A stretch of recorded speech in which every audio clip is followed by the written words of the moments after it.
Hi everyone, welcome to ProgramBees. This video is going to tell you about the logical and relational operator.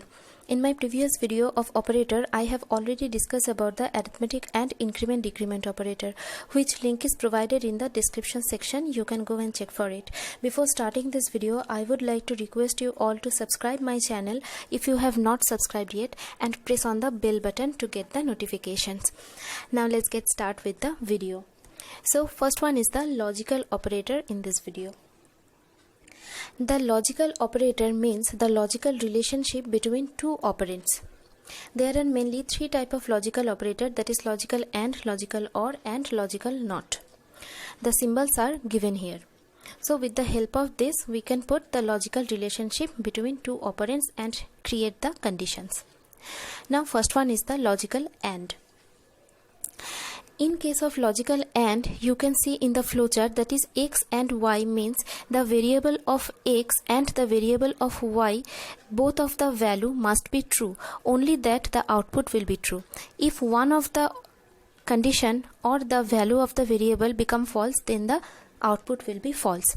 From this example, the if statement, I have already put a greater than 2 and b greater than 5. That means they both must be true so that the print statement will run. Otherwise, the print statement will not run. Now the OR operator. OR means the condition of x or the condition of y must be true. One of the condition if true, then the output will be true. If one of the condition is false, then also the output will be true, but both the condition is false, then the output will be false. So we can take any one as true value to check the condition and make the output as true or the false. Next one is the NOT operator. NOT means the negation or the complementary form. That means if the condition is true, then the output will be false, and if the condition is false, then the output will be true. That means the opposite of the condition. Let's implement AND operator. You can see that in this example I have taken class and the main method. After that a, b and c as the integer value and give 10, 5 and 20 as their values. In the first print statement a less than b and a less than c, the first one is the false condition, so the answer will be false because both of the condition must be true. In the last print statement, you can see that the first condition is true and the second condition is also true. Only then the condition will be or the answer will be true. In this way, the false, false and true output is calculated. Now, the next one is the OR implementation. In case of OR implementation, you can see the same example I have taken here, and the print statement, first print statement give the true value because one of the condition is true, and print 10 because the second condition is not checked.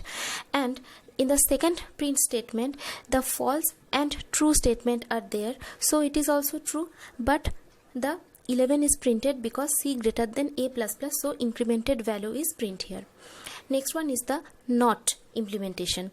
NOT means either this or that. That means a is 3, b is 3, a not equals to b means 3 not equals to 3, but this is false. So if statement will not run, else statement will run, and false will be printed as the output. Next one is the relational operator. Relational operator means the relation between two operands. There are mainly 6 types of relational operator, that is greater than equals to, less than equals to, which is mentioned by double equals, and not equals to. With these symbols we can generate the relational operator and implement them in the coding segment to check the relation between two operands. Now let's create a coding segment. Here I have taken a class and a main method, and under the main method I have taken a as 10, b as 20 as the integer values, and with the help of the print statement one by one I have put all the relational operator, that is equals to, not equals to, greater than, less than, greater than equals to, less than equals to, all the operators, and again printed as the true value or false value for that. From this example, you can find out that how the relational operator works in here with the value of a as 10 and b as 20. In this way, the relational operator work, and you can put the relational operator in between two operands to work out in your coding section. Hopefully this video helps you. So thank you for watching this video. If you like the video, hit on the like button, share it and subscribe it.